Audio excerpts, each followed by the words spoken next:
শ্যামনগর নূরনগর বিএনপির আয়োজনে সাংগঠনিক সভা অনুষ্ঠিত।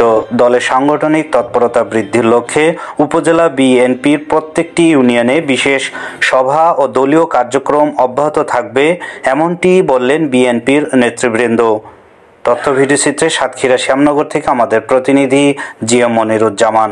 সাতক্ষীরার সুন্দরবন ও সীমান্ত উপকূলীয় শ্যামনগরের নূরনগর ইউনিয়ন বিএনপির আয়োজনে বিএনপি ও তাঁতি দলের অন্যতম নেতা জিএম আবু ইউসুফের সার্বিক ব্যবস্থাপনায় কেন্দ্রীয় মসজিদ সংলগ্ন বিএনপি অফিস ইউনিয়ন বিএনপির সহসভাপতি শেখ লিয়াকত হোসেন এর সভাপতিত্বে রোববার সন্ধ্যায় দলের সাংগঠনিক তৎপরতা বৃদ্ধির লক্ষ্যে এক বিশেষ সভা অনুষ্ঠিত হয়েছে। এ সময় প্রধান অতিথি হিসেবে উপস্থিত ছিলেন শ্যামনগর উপজেলা বিএনপির সাবেক সভাপতি আলহাজ মাস্টার আব্দুল ওয়াহেদ। এ সময় তিনি রিপোর্টার বাংলা টিভিকে বলেন, দলকে সুসংগঠিত করতে আমাদেরকে তৃণমূল নেতাদের মধ্যে দলীয় কার্যক্রম বৃদ্ধি করতে হবে, তাদের সংগঠিত করে দলকে আরও শক্তিশালী করতে হবে।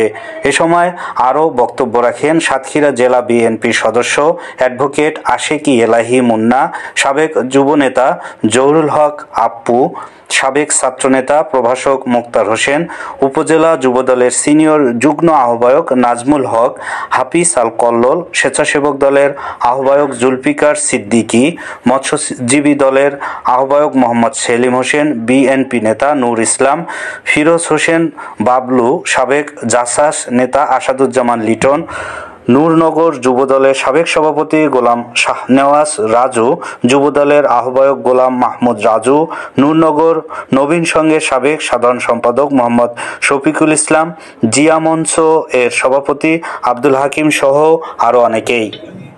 শেখ লিয়াকত হোসেন বিএনপি আয়োজিত এই অনুষ্ঠানের সম্মানিত সভাপতি, আজকের এই অনুষ্ঠানের প্রধান অতিথি আমাদের শ্রদ্ধাভাজন স্যার, আমাদের আপনারা বিভ্রান্ত হচ্ছেন। একটি পক্ষ অল্প কিছু নেতৃবৃন্দ আপনাদেরকে বিভ্রান্ত করছে।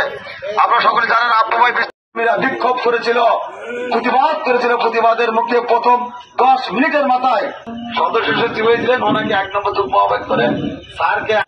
তারপরেও আমরা মানে নাই, আমরা না আপনারা মানেন নাই, নেতা কর্মীরা মানে নাই।